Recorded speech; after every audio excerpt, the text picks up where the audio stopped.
7 मई को तीसरे चरण का मतदान है। अब ये मौजूद है खगड़िया लोकसभा क्षेत्र के हसनपुर विधानसभा क्षेत्र में। हमारे साथ राजद के वरिष्ठ नेता हैं हसनपुर विधानसभा क्षेत्र के। लगातार क्षेत्र में महागठबंधन के पक्ष में ये जनसंपर्क कर रहे हैं, लोगों से मिल रहे हैं।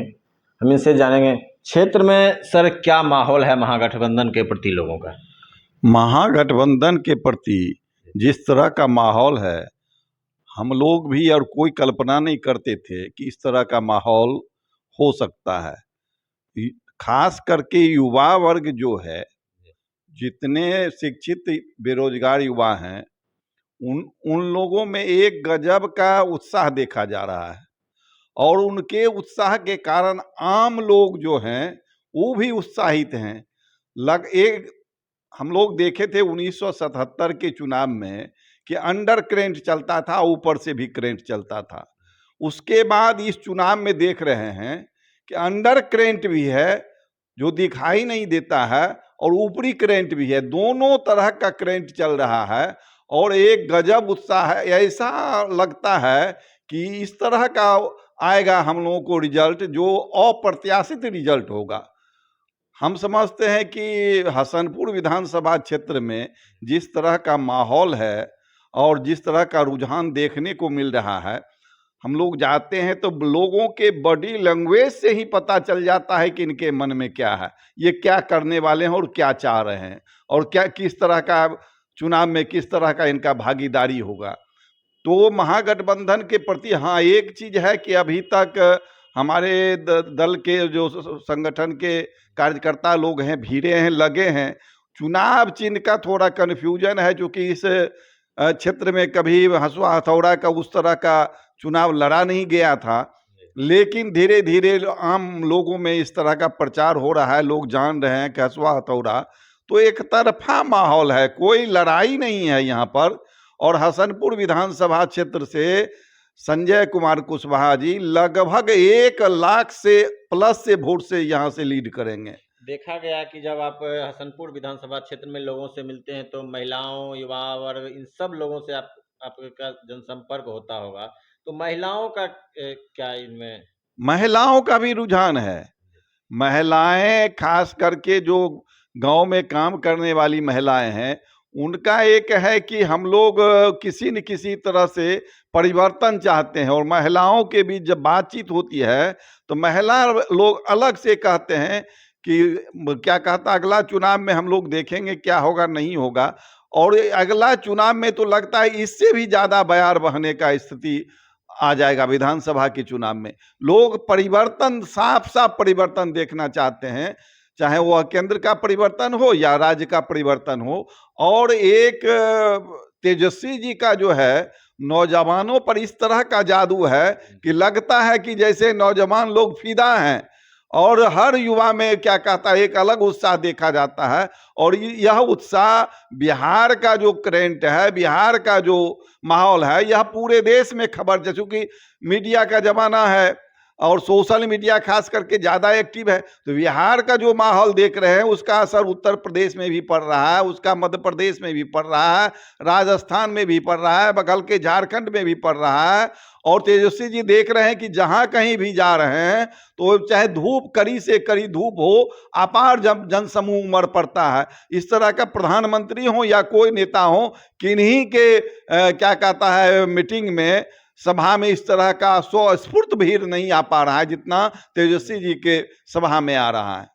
मंडल जी, हसनपुर विधानसभा या खगड़िया लोकसभा के ही बात करें तो जातिगत एक, हर चुनाव में जातिगत फैक्टर रहता है जी, इस बार भी जातिगत फैक्टर है। महागठबंधन से सीपीएम के कुशवाहा जाति के हैं संजय कुशवाहा जी, तो जबकि नीतीश कुमार के पक्ष में ये जाति गोलबंद मानी जाती है, लेकिन ऐसे में जब सीपीआईएम के प्रत्याशी कुशवाहा जाति से हैं तो इन जातियों का वोट महागठबंधन में ट्रांसफर हो पाएगा?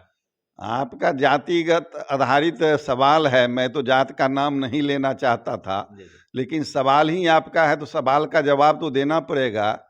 कुशवाहा का जहां तक सवाल है, केवल खगड़िया लोकसभा ही नहीं और हसनपुर विधानसभा ही नहीं, महागठबंधन के प्रति जो लवकुश समाज है उनका रुझान पूरे बिहार में है। मैं गया था मुंगेर, अभी एक कार्यक्रम में मुंगेर गया था, तो वहाँ लोगों से बातचीत हो रही थी।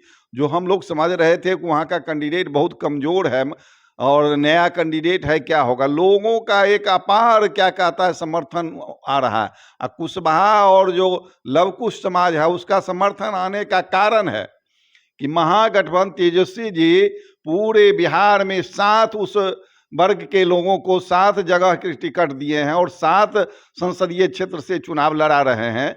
कुशवाहा समाज के हों या क्या कहते लवकुश समाज के जो भी हैं, उनको 7 जगह टिकट दिया। आज तक कोई इतना टिकट नहीं दिया है।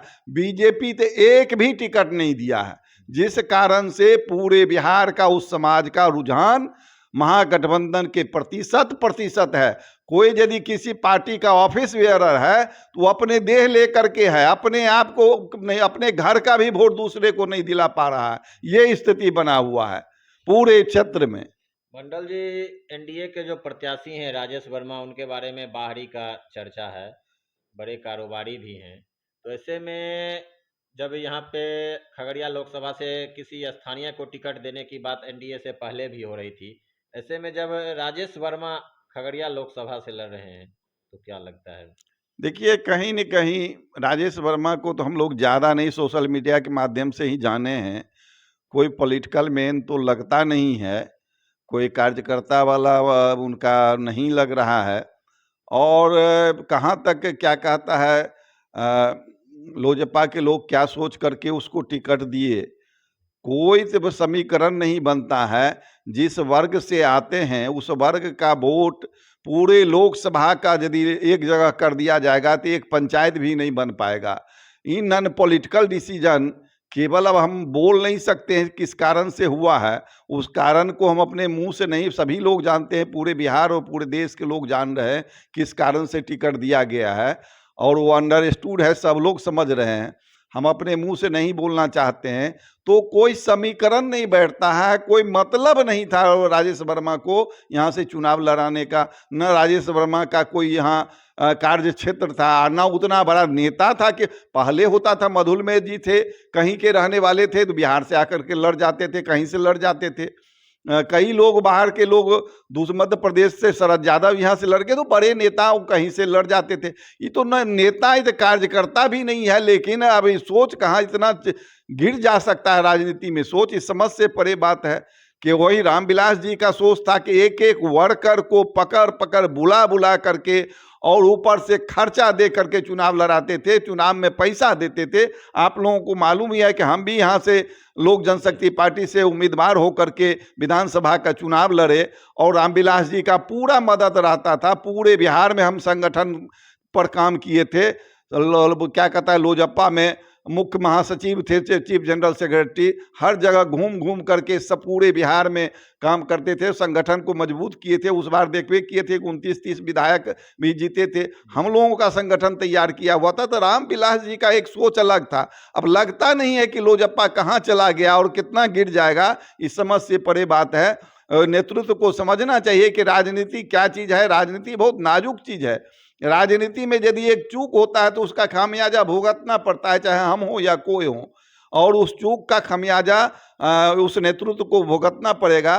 राजेश वर्मा कोई पॉलिटिकल आदमी नहीं है और बाहरी और भीतरी का जहाँ तक सवाल है वो कुछ है ही नहीं। तो बाहरी हो या भीतरी हो, कोई रहता है कि मजबूत आदमी तो बाहर का भी रहता है तो चलता है, तो आदमी कुछ है ही नहीं, किसी गत का आदमी नहीं है, कहना नहीं चाहिए। मंडल जी, 400 पार की बात हो रही है, एनडीए के जो भी प्रधानमंत्री जो हैं उनके द्वारा भी 400 पार की बात हो रही है। तो ऐसे में मोदी लहर में क्या लग रहा है आपको? आप हमसे तो बेहतर आप जान सकते हैं, जाइए ग्राउंड में देखिए कहीं मोदी लहर है तो फिर हमसे कल या परसों बात कर लीजिएगा, ग्राउंड लेवल पर पता लगा लीजिए। कोई लहर ही नहीं है, तेजस्वी लहर है, पूरे बिहार में तेजस्वी लहर है। मोदी का तो लहर नहीं है, मोदी का तो पानी ठंडा हो चुका है, वो कोई लहर ही नहीं है, लहर से बेलहर हो गया है।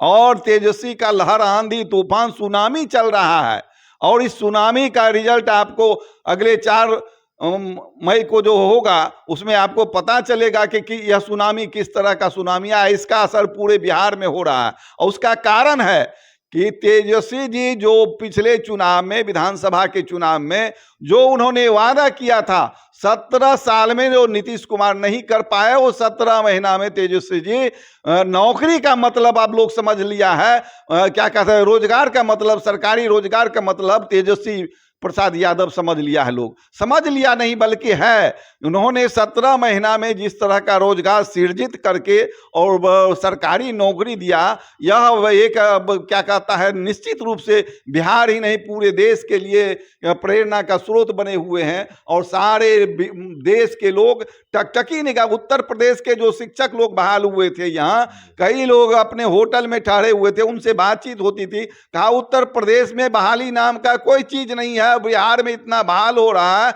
हमारा प्रदेश उतना बड़ा प्रदेश है, इस प्रदेश से धनी प्रदेश है, लेकिन वहां कोई बहाली नहीं हो रहा है, बिहार में इतना। तो सोच लीजिए तेजस्वी में क्या विजन है, किस तरह का सोच है, और आने वाला समय में क्या कर सकते हैं। जो बोलते हैं वो करते हैं, इसलिए नौजवानों का विश्वास है, महिलाओं का विश्वास है, पूरे बिहार के अवाम का विश्वास, एक अटूट विश्वास हो गया तेजस्वी जी में।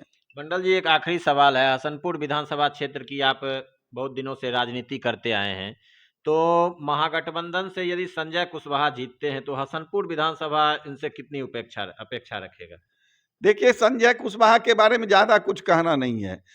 हम लोगों का एक सोच है कि कोई भी कार्यकर्ता किसी दल से जीत करके और किसी सदन में जाता है तो उसको निचले स्तर पर पकड़ बना रहता है और लोगों से मिलना जुलना। तो संजय कुमार जो हैं, सो क्या कहता, सीपीएम के ग्राउंड लेवल का कार्यकर्ता है, कोई नेता नहीं है, वो कार्यकर्ता है। और कार्यकर्ता है तो निश्चित रूप से संबंध उनका हर आदमी से जो मधुर संबंध है, जो जिस तरह का होना चाहिए, एक कार्यकर्ता का संबंध लोगों के बीच वो बना रहना चाहिए और बना रहेगा, यह निश्चित रूप से 100% उम्मीद है। और जब जब कार्यकर्ता कहीं से जीत करके जाता है तो लोगों का शिकायत कम हो जाता है। और जो ये हेलीकॉप्टर वाले, जो बाहर से पैरासूट वाले आते हैं, कहीं से आ गए कहीं जीत गए, तो उनको लोगों से मतलब ही नहीं रहता है। ऐसे लोगों पर क्या कहता है, लोगों का विश्वास उठ जाता है। इसलिए क्या कहता है, संजय कुशवाहा जी से लोगों का जो अपेक्षा है उससे ज्यादा हम लोग उम्मीद करते हैं कि उतरेंगे और लोगों के बीच हर हमेशा आएंगे जाएंगे, लोगों की समस्याओं को सुनेंगे, निदान करने का भरसक प्रयास करेंगे। कोई प्रतिनिधि कोई ज्यादा समस्या का निदान नहीं कर पाते हैं और न कर पाएंगे, क्योंकि शासन और सत्ता जिसके पास रहता है उस माध्यम से क्या कहता समस्या का निदान हो पाता है। और यदि हम लोगों की सरकार बनेगी तो निश्चित रूप से बहुत सारी समस्याएं आपसे आप दूर हो जाएगा। और हसनपुर विधानसभा क्षेत्र का मैं बता रहा हूं कि तेजस्वी जी मंत्री थे, यहाँ से तेज प्रताप जी फोन किए थे, हम लोग सर्वे करके 52 सड़कों का और 20-25 पुल पुलिया का क्या कहता है यहाँ से ले करके दिए, जिसमें से सभी सड़कों का टेंडर भी हो गया। लेकिन दुर्भाग्य से इस सरकार में शायद वो सब टेंडर सब कुछ कैंसिल हो गया है। तो इस क्षेत्र के समस्याओं के बारे में हमारे नेता भी काफी अवगत हैं। और आने वाला समय में यदि सरकार बनेगी तो इस क्षेत्र का समस्या कुछ समस्या ही नहीं रहेगा। हर समस्या पर हम लोग, डिग्री कॉलेज का है, डिग्री कॉलेज का होता तो वहाँ से हुआ था कि केवल सब डिवीजन में सरकारी स्तर पर डिग्री कॉलेज खोला जाता है, तो सब डिवीजन के लिए भी प्रयास शुरू हो गया था। और यदि यह सरकार इधर से उधर नहीं होती तो आपको इस महीने एक अगले महीने तक सब डिवीजन हो गया होता हसनपुर और डिग्री कॉलेज भी हो जाता। तो जो मूलभूत समस्याएं हैं हम लोग उस पर तत्पर हैं, लगे रहेंगे। और संजय कुशवाहा जी हैं, फिर आने वाला विधानसभा का चुनाव होगा, सब लोग मिल करके इस विधानसभा का जो भी पिछड़ापन है उसको आप देख लीजिए कि रेल का, कल मैं जा रहा था, परसों नेपाल जा रहा था और देखा रेलवे का। अब बताइए, सरकार का उतना पैसा खर्च हो गया है, लेकिन इस रेल परियोजना पर, हसनपुर सकरी रेल परियोजना है, उस पर कभी 1000 रुपया देता है तो कभी लाख रुपया देता है। बताइए, एक पैसा, सरकारी पैसे का भी दुरुपयोग होता। एक मुश्त यदि उस परियोजना में जितना पैसा खर्च हो, रामविलास पासवान जी का सपना था। हाँ, रामविलास जी का पासवान जी का सपना ही नहीं था, वो एक ड्रीम उनका प्रोजेक्ट था कि जो हिंदुस्तान का सबसे पिछड़ा हुआ इलाका, पूरे देश में इससे पिछड़ा हुआ इलाका कहीं नहीं है जहां साल में 6 महीना बाढ़ का पानी का जमघट रहता है। और उस इलाके से इस रेल के परियोजना को उन्होंने मंजूरी दे करके और काम भी शुरू। हम उस मीटिंग जिस दिन पूरे हिंदुस्तान के बड़े बड़े इंजीनियरों का मीटिंग कर रहे थे रामविलास जी अपने चैम्बर में, तो हम वहां पहुंचे हुए, हमको केवल हसनपुर का मामला था तो हमको भी उस मीटिंग में एक किनारे में बैठा लिए थे सुनने के लिए। रामविलास जी इंजीनियर से पूछे कि बताइए कि यह रेल परियोजना कितना दिन में काम हो जाएगा, तो कोई बता रहे थे एक्सपर्ट लोग 3 साल में हो जाएगा, कोई बताया 6 साल में हो जाएगा, कोई बताया 10 साल में हो जाएगा, इस तरह का। रामविलास जी उसके बाद फिर इंजीनियर लोगों, जो एक्सपर्ट लोगों थे, उनसे पूछा कि मान लीजिए कि हमारा इसमें यहाँ से वहाँ तक रेल लाइन बना हुआ है और बाढ़ आया, दह गया, टूट गया, तब कैसे बनाइएगा? कहा उसको तो वार फुट पर हम लोग पाइलिंग करके, स्क्रू ड्राइव पाइलिंग करके और 3 महीना में चालू कर लेंगे। तो रामविलास जी कहे समझिए बाढ़ में दह गया, जैसे भी हो इस परियोजना को चालू कीजिए। और उनका था कि यदि 2 साल और मिनिस्टर रह जाते तो उसी समय इस रेल परियोजना का समाप्ति हो जाता और पूरा बन के समाप्त हो जाता और आज तक रेलगाड़ी उस पर दौड़ती रहती। लेकिन दुर्भाग्य है कि नहीं हो पाया है। और इस सरकार लोग जो है सो उसमें पैसा नहीं देती है, जो पैसा थोड़ा बहुत देता है वो राय बेनमा हो जाता है। गांव घर में कहावत है कि जितना आपको उसमें खर्च करने का है उससे कम खर्च दीजिएगा तो वो जो पूंजी लगा रहे हैं वो भी बर्बाद हो जाएगा। वही हो रहा है। और इस सरकार का तो कोई विजन ही नहीं है कि पिछड़े इलाके को कैसे हम आगे बढ़ावें। इस तरह का कोई सरकार का विजन ही नहीं है। पिछड़ापन दूर करने का कोई इनका कार्यक्रम ही नहीं है। न शिक्षा के मामले में है, शिक्षा को तो चौपट कर ही दिए, पूरे देश में शिक्षा चौपट हो गया। आज जो शिक्षित लोग हैं वो देख रहे हैं कि शिक्षा कहां से कहां चला गया।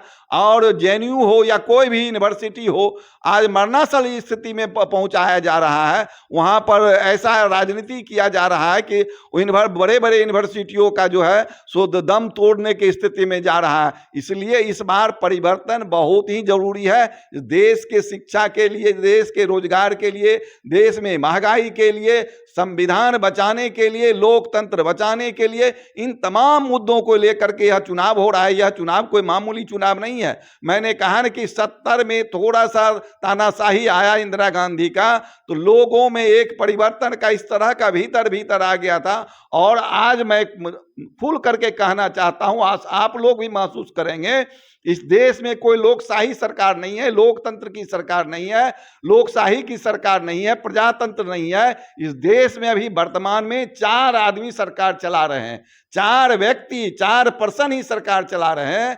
नरेंद्र मोदी, अमित शाह, अडानी और अंबानी, यही 4 लोग जो हैं पूरे देश की सरकार चला रहे हैं, व्यवस्था चला रहे हैं। इसलिए इससे बड़ा तानाशाही कुछ नहीं हो सकता। आप किसी मंत्री के पास चले जाइए, उनका इंटरव्यू लीजिए, उनको कोई पावरे नहीं है। आप केसर साहब से पूछ लीजिए कि 10 साल एमपी रहे, इनका कोई सुनने वाला नहीं था, कोई समझने वाला नहीं था। किसी एमपी का कोई नहीं सुनता है, किसी मंत्री का कोई नहीं सुनता है। ये 4 आदमी के अंदर में पावर लिमिट है, पावर क्या इन्वेस्ट है। वो जो चाहता है वही देश को जो कानून बना दे, जो कानून बदल दे, जिसको जेल में डाल दे, जिसको ईडी लगा दे, जिसको सीबीआई लगा दे, वो 4 आदमी का ही निर्णय होता है। चारों आदमी देश को नचा रहा है। इसलिए पूरे देश का आवाम इस चीज को समझ रहा है। आने वाला समय में निश्चित रूप से इस सरकार को उखाड़ करके फेंकने का काम पूरे देश की जनता करेगी।